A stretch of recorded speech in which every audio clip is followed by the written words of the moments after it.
دوستوں، دینی ایمانی اسلامی روحانی بھائیوں،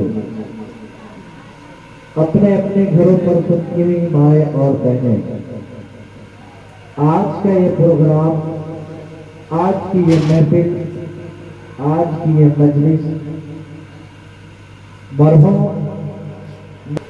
ایک دور، ایک زمانہ آنے والا ہے ہمارے اور آپ کے بیچ، ہماری آج میں بھی اور ہمارے احسان ثواب کے لیے، ہماری تعزیت احسان ثواب میں بھی اس طرح کی محفل اور اس طرح کی مجلس منعقد کی جائے.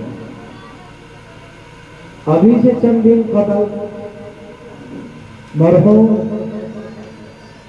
مشہور صاحب ہم تمام لوگوں کے بیچ موجود تھے. جس طرح سے ہم اور آپ گھومتے پھرتے ہیں، اپنی زندگی گزارتے ہیں اور زندگی بسر کرتے ہیں، بس اسی طرح سے وہ بھی اپنی زندگی بسر کرتے تھے.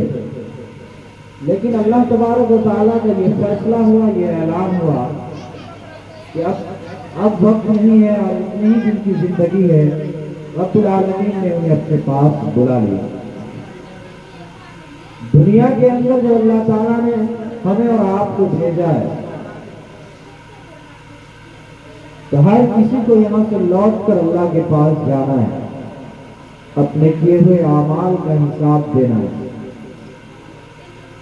جب لوگ زندگی گزارتا ہے تو عام طور سے ہر انسان کے دل میں یہ خواہش ہوتی ہے کہ ہمارا نام ہو جائے. سب سے پہلی خواہش ہر انسان کے دل میں کہ ہمارا نام اونچا ہو، ہمارا نام بلند ہو، ہمارے نام کو عزت کے ساتھ لیا جائے، ہمارے نام کو وقار اور احترام سے لیا جائے اور پکارا جائے، ہمارا نام قومی تنظیم اخبار میں آ جائے، ہمارا نام سہارا پیپر میں آنے لگے، ہمارا نام ہندوستان پیپر میں چھپنے لگے، ہمارا نام ٹی وی چینلوں پر آنے لگے. ہر کسی کی یہ خواہش ہوتی ہے، ہر کسی کے دل میں یہ شوق اور ارمان ہوتا ہے کہ ہمارا نام ہو جائے. یہ پہلی خواہش ہوتی ہے، یہ پہلی آرزو اور تمنا ہوتی ہے. دوسرا یہ ہے کہ ہر انسان یہ سوچتا ہے کہ ہمارے جسم پر لباس اچھا ہو، ہمارا کپڑا قیمتی ہو، ہمارے جسم پر اعلیٰ کوالٹی کا لباس ہو اور کپڑا ہو. ہر انسان کے دل میں یہ خواہش ہوتی ہے. یہ انسان کا نفس اور انسان کی سوچ اور انسان کی زندگی اور انسان کا طرز اس بات کو قبول کرتا ہے اور یہ بات ان کے دل میں پیدا ہوتی ہے کہ ہمارا کپڑا اچھا ہو، ہمارا لباس اچھا ہو. یہ دوسری خواہش. اور تیسری خواہش یہ ہوتی ہے کہ ہمارا مکان اچھا ہو، ہمارا گھر اچھا ہو، ہماری بلڈنگیں اچھی ہو، ہماری پراپرٹی اچھی ہو اور اچھا سے اچھا مکان خوبصورت ہو. یہ ہر انسان کی خواہش ہوتی ہے، ہر انسان یہ چاہتا ہے.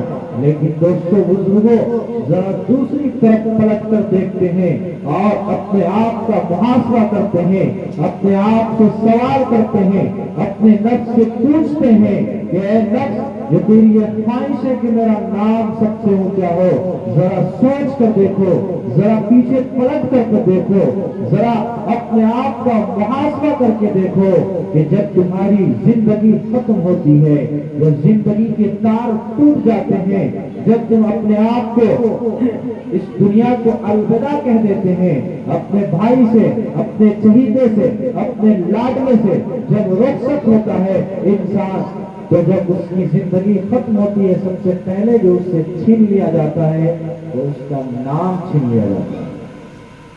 ہمارا نام چھین لیا جائے گا. جناب مشکور صاحب کو لوگوں نے مشکور صاحب نہیں کہا. ابھی ہم بیٹھے ہوئے، ہماری زندگی ختم ہو جائے گی تو ہمیں کوئی سجاد حافظی اور سجاد مولانا کہہ کے نہیں پکارے گا. سب سے پہلے چھینا جانے والا چیز تو اس کا نام ہوگا. اس کو مرحوم کا لقب دیا جائے گا، اسے مردہ کہا جائے گا، اسے میت کہا جائے گا. میت کو کب نہلایا جائے گا؟